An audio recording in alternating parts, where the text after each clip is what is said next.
Hello friends, good evening and welcome back to my channel Suparna shorts and blog. তো তোমরা সকলে কেমন আছো? আশা করি সকলে অনেক ভালো আছো আর আমিও অনেক অনেক অনেক অনেক ভালো আছি। আর আমার এতটা ভালো থাকার কারণ কি সেটা যদি তোমরা কেউ জানতে চাও তাহলে ভিডিওটা কন্টিনিউ দেখতে থাকো, একদম স্কিপ করো না কিন্তু। আর যারা এখন আমার এই ভিডিওটা দেখছো কিন্তু আমার চ্যানেলটি সাবস্ক্রাইব করোনি, তাহলে ঝটপট আমার চ্যানেলকে সাবস্ক্রাইব করে দাও। আর পুরো ভিডিওটা দেখার পর যদি তোমাদের ভালো লাগে, কোথাও ভালো লাগে, তাহলে লাইক কমেন্ট আর শেয়ার করতে ভুলো না। তো চলো ভিডিওটা তোমরা কন্টিনিউ দেখতে থাকো। হ্যাঁ, একটা ক্লু দিই, আমাদের বাড়িতে আজকে আসছে আমার জীবন বলতে পারো। তো কারা, তো সেটা দেখার জন্য তোমাকে ভিডিওটা পুরোটা দেখতে হবে। তো চলো তোমরা ভিডিওটা দেখতে থাকো। তো ছাদে কিছু জামা কাপড় আছে, তো সেগুলোই আমি এখন তুলতে এসেছি। তো এগুলো অনেক বেলায় ধুয়েছিলাম, যার কারণে কিন্তু শুকায়নি।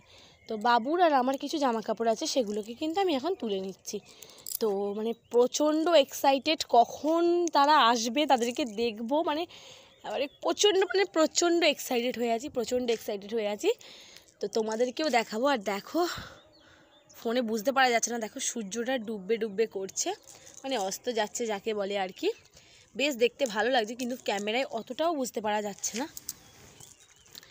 তোমরা বুঝতে পারছো হালকা, কিন্তু সামনে থেকে ভীষণই সুন্দর লাগছে। তো চলো ভিডিওটা তোমরা দেখতে থাকো আর আমি আমার কাজগুলো করতে থাকি।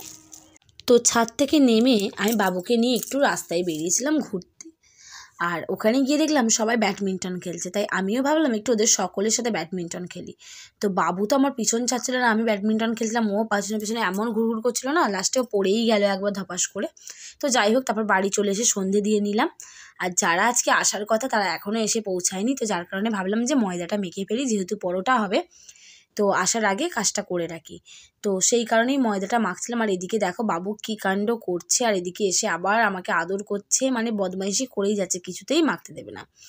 তো চলো, যাদের কথা বলছিলাম ফাইনালি তারা এসে গেছে। এই যে আমার বাবা আর মা প্রায় 1 বছর 2 মাস পর আমাদের বাড়িতে এলো, কারণ তোমরা সকলেই যেন মায়ের শরীরটা ভীষণ খারাপ ছিল। আর এদিকে বাবাও এসেছে মায়ের সাথে। এখন আর মা একা আসার সেই সাহসটা পায় না। তো এখানে দিদুনের আদর শুরু হয়ে গেছে নাতিকে। আর এদিকে আমি রুটি কটা করে নিয়েছিলাম, কারণ মায়েরা এসে গেছিলো বলে আমি আর কিছু করিনি। আসলে তন্ময় তো পরোটা খায় না, তোমরা জানো, খেতে চায় না। তো ওর রুটি কটা করে নিয়েছি। আর এদিকে মা একটুখানি সোমপাপড়ি আর সন্দেশ দিয়ে মায়েদেরকে দিচ্ছে।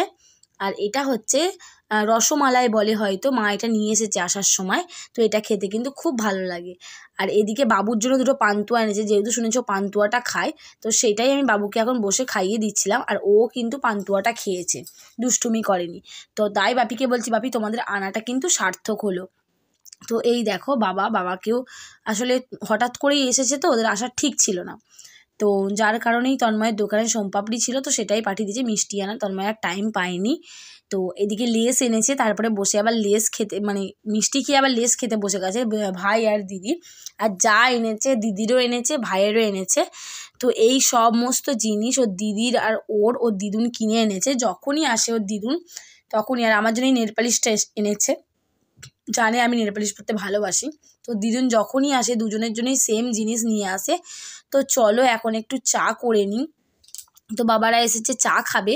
ওরা থাকলে এখন এই সন্ধ্যেবেলাটা এবার চা হবে, বেশ ভালো লাগে একসাথে সবাই মিলে বসে চা খেতে। তো এই দেখো সবাই মিলে বসে টিভি দেখছে, গল্প করছে, আর আমি চা করছিলাম, তাই দেখতে এসেছিলাম কী করছে। আর বাবু তো গোলের মাঝখানে, মানে 2 রাধিকার মাঝখানে বসে পড়েছে, একদিকে দিদুন একদিকে ঠাম্মি। তো আমি চাটা করে নিয়ে এখন চলে এসেছি। এই যে মা আসার সময় সিঙ্গারা এনেছিল অনেকগুলো, তো এই সিঙ্গারাগুলো ভাগ করতে। আসলে সবাই বলল যে মুড়ি খাবে না, মাকে একটু মুড়ি দেব। তো মাকে মুড়ি দেব, আর আমি আর বাবা খাবো। আমি বাবা সবাই মিলে শুধু সিঙ্গারা খাবো। আর কাসুন্দি এনেছিল সিঙ্গারার সাথে, বেশ কাসুন্দি দিয়ে সিঙ্গারাটা খেতে খুব ভালো লাগছিল। তো আবার ভয়ও লাগছিলো অ্যাসিড হয়ে যাওয়ার, অ্যাসিড হবে আগে খেয়ে তো নিই। তো সিঙ্গারাটা বেশ ভালো লাগছিলো কাসুন্দি দিয়ে। তন্ময় নেই, তন্ময় গেছে দোকানে, তো ওরটাও রেখে দেওয়া হয়েছে, ও এলে তারপরে খাবে। আর দিদিভাইরাও এসেছিলো, তো দিদিভাইদেরটাও পাঠিয়ে দেওয়া হয়েছিল। আর বাবুও এইদিকে কিন্তু সিঙ্গারা একটু খেয়েছে, সব কিছুই একটু একটু করে খেয়েছে। তাই মাকে বলছি যে তোমাদের কিন্তু খাবার আনা সার্থক হলো। তো তাই বলছে হ্যাঁ, সেই নিয়ে নিচ্ছি সব কিছু, যে বাবু খেয়েছে সেটাই সার্থক, মানে ওর জন্যই তো, আরও ধরো ও বাচ্চা যেহেতু, ওর জন্যই আরও সব কিছু এনেছে ওর দিদুন, যাতে ও খেতে পারে। তো ও সব কিছুই খেয়েছে, সেটা থেকে মায়েরও খুব আনন্দ হয়েছে। তো তো এদিকে তারপরে চায়ের বাসন, তারপর যে সিঙ্গারাগুলো খেলাম সেগুলো আমি একটু ধুয়ে নিচ্ছিলাম। বেশি নিয়ে আসলে দিদি কত বাসন মাজবে, পরের দিনে অনেক বাসন পড়বে যেহেতু লোক বেশি আছে। তো বাসন মেজে এদিকে মা কিন্তু পরোটা বেলা স্টার্ট করে দিয়েছে, কারণ রুটিগুলো হয়ে গিয়েছিল, রুটি হতে হতে মা চলে এসেছিলো বলে আর পরোটাগুলো কমপ্লিট করতে পারিনি, তাই তন্ময়ের 4টে শুধু রুটি হয়েছিল। আর আজকে বাবুকে কিন্তু পরোটা খাওয়াবো, কারণ পরোটার সাথে যেহেতু বেগুন ভাজবো, তো বাবু বেগুন ভাজা খেতে ভীষণ পছন্দ করে। তো আমি জানিও বেগুন ভাজা দিয়ে পরোটা খেয়ে নেবে, হয়তো কোনো দিন খায়নি, ফার্স্ট টাইম খাবে, তো তাও করছি, দেখি খায় কি না। তো এদিকে দেখো, এদিকে দিদুনের সঙ্গে বসে খেলা হচ্ছে সবাই মিলে। এখন বাজে 8:45 আর আমি চলে এসেছি রান্নাঘরে বেগুন ভাজার জন্য। আর মায়েরা টিভি দেখছে আর বাপি শুয়ে পড়েছে। প্রত্যেক বাবারাই হয়তো মেয়ের বাড়ি একটুখানি রেস্ট করার জন্যই যায়, মানে ওরা তো সারাদিন কাজে ব্যস্ত থাকে, তাই যখন এখানে আসে আমার বাবা, তো আমার শ্বশুরও নাকি করতেন আমি শুনেছি, তো এখানে এলেই ঘুমিয়ে পড়ে। তো বাবা ঘুমাচ্ছে, তা আমি এই ফাঁকে ভাবলাম বেগুনটা ভেজে ফেলি, কারণ বাবুও বেগুন খেতে ভালোবাসে, ওকেও রাতে পরোটা আর বেগুন ভাজা দিয়ে খাওয়াবো, তাই ওকে যেহেতু খাওয়ানোর সময় হয়ে আসে তাই ভাবলাম বেগুনটা ভেজে নিই। আর বাঁধাকপির তরকারি ওবেলার কড়াই আছে, আর মায়েরা মিষ্টি এনেছে, তো পরোটা বেগুন ভাজা আর তরকারি আর মিষ্টি দিয়ে আজকে রাতে ডিনারটা হবে। তো চলো আমি ঝটপট বেগুনটা ভেজে ফেলি।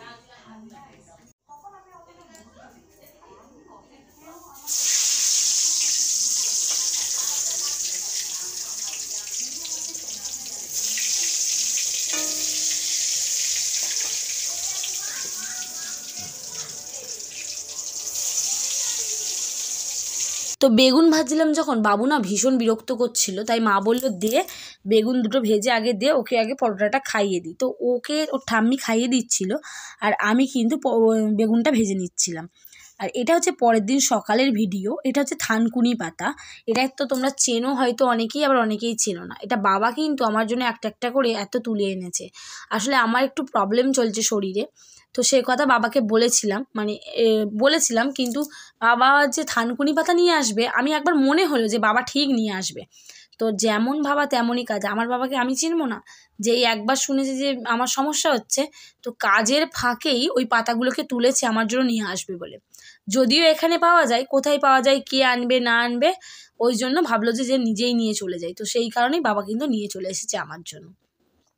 তো তারপরে ছাদে গিয়েছিলাম, দেখতেই পেলে ছাদ থেকে নেমে কিন্তু আমি এখন বিছানাটা তুলে নিচ্ছি। বাবুও কিন্তু উঠে পড়েছে, আর মায়েরা গেছে একটু বড় মাদের, মানে আমাদের যে জেঠিমারা আছে তাদের সঙ্গে দেখা করতে। আর বেলায় বাবা বাজার থেকে নিয়ে এসেছিলো দই, তো মা এই দইয়ের ঘোল করেছিল, খেতে কিন্তু দারুণ হয়েছিল, দারুণ। শুধু দইয়ের ঘোল নয়, সাথে আর একটা বেলের সঙ্গে দই মিক্সড করেও একটা ঘোল বানিয়েছিল। আমি ওটা খাবো না বলে দইয়ের ঘোলটা খেলাম, তো মা বললো ওটা একটু টেস্ট করে দেখ। তো এই দেখো বেলের সাথে কিন্তু দই মিশিয়ে, টক দই মিশিয়ে এই ঘোলটা বানিয়েছে। তো এটাও একটু টেস্ট করে দেখলাম, ঠিক আছে ভালোই খেতে, কিন্তু দইয়ের ঘোলটাই বেস্ট। এটাও ভালো, আমি অ্যাকচুয়ালি খাই না বলে আমার অতটা ভালো লাগছে না, কিন্তু ভালোই হয়েছিল খেতে। তো তারপরে আমি এদিকে রান্না বসিয়ে দিয়েছি। আমার রান্না বলতে হাফ করে রেখেছিলাম, মাছ টাছগুলো ভাজাই ছিল, আর এদিকে সব কিছু কাটাকুটি আছে। আর আমি এদিকে শাকের জন্য আনাজও ভেজে রেখেছি। তো এবারে কিন্তু একে একে সব রান্নাগুলো করে নেবো, বেলা হচ্ছে। তো তারপরে এই রান্নাবান্না কমপ্লিট করে এখন কিন্তু মা বাবুকে স্নান করাবে বলে তেল মাখাচ্ছে। আমি বললাম ভালোই হলো, তাহলে তুমি তেলটা মাখিয়ে দাও, তাহলে আমার একটু কাজ কমে যায়। তো তেল মাখিয়ে মা এখন এবার স্নানটা করিয়ে দিচ্ছে। আমি ওদিকে রান্না করছিলাম, তাই তোমাদেরকে সেটাই একটু ভিডিওটা দেখাচ্ছি। মাকে বললাম যে ভালোই হলো, একটু স্নানটা করিয়ে দিলে না, এটাও তো একটা কাজ বলো না, এই কাজটা মিটে গেলে সেটা একটা বড় কাজ মিটে যায়। চানের সময় এত বিরক্ত করেও। তো তারপরে চলে এসেছিলাম রান্না করে ছাদে, মানে রান্না কমপ্লিট হয়নি, শাকটা বসানো ছিল। তো চলে এসেছিলাম ছাদে এই জামা কাপড়গুলো উল্টে পাল্টে দিতে আর কিছু জামা কাপড় মেলতে। তো সব জামা কাপড় শুকোয়নি, কিছু কিছু শুকিয়েছে। তো জামা কাপড় তুলে মনে পড়ে গেল মা আছে, তো মাকে দিয়ে চুলটা কাটিয়ে নিই। আমি ছোটোবেলা থেকে যদি স্ট্রেট করি চুল, তো মায়ের কাছেই আমি স্ট্রেট কাটটা মায়ের কাছেই করি, কারণ মায়ের কাছে করলে আমি খুব কমফোর্টেবল মনে হয়। মা করলে বেশি কাটবে না, অন্য কোথাও কাটলে কতটা কি কাটবে, কেমন কি বাড়বে, সবার হাতে চুল কাটলে চুল বাড়তে চায় না, অনেক রকম প্রবলেম হয়। তো যার কারণে মায়ের কাছেই আমি স্ট্রেটটা কাটি। আর আমার সামনে সবসময় লেয়ার কাটা থাকে, তো লেয়ারটা আমি পার্লারে করি, যেহেতু মা সেটা করতে পারে না। তো লেয়ার কাট করলে আমি পার্লারে করি, আর মাঝে মাঝে আমি ইউ কাটও করতাম, তো সেটা করলে পার্লারে যাই।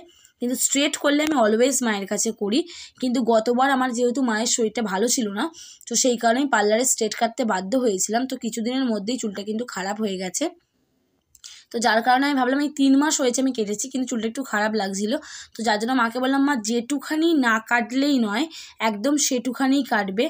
তো মা একদমই সামান্য করে চুলটা কেটেছে। তো কাটতে চুলটা বেশ দেখতে ভালো লাগছিল। তো এইটুখানি না কাটলে না চুল বাড়তেও চায় না, আর চুলের যে ডগাটা ওইটা খুব বিশ্রী লাগে দেখতে। তো আমি একটু ভয় পাচ্ছিলাম যে কতটা কি কাটবে না কাটবে। তো মা বলে, তুই চুপ করে দাঁড়া, আমি ঠিক কেটে দেবো। তো আমি চুপ করে দাঁড়িয়েই ছিলাম, আবার এদিকে টেনশন করছিলাম যে কতটা কি কাটছে না কাটছে।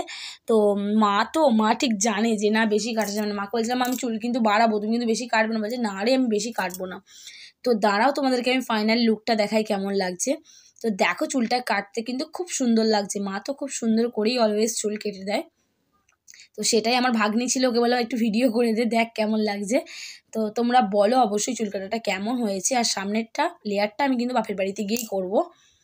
তারপরে আমি চলে গিয়েছিলাম ছাদে, দেখতেই পেলে তখন ছাদে গিয়েছিলাম, জামা কাপড়গুলো এনেছিলাম, এনে ভাঁজ করা হয়নি, তো এখনই আমি ভাঁজ করে রাখছি।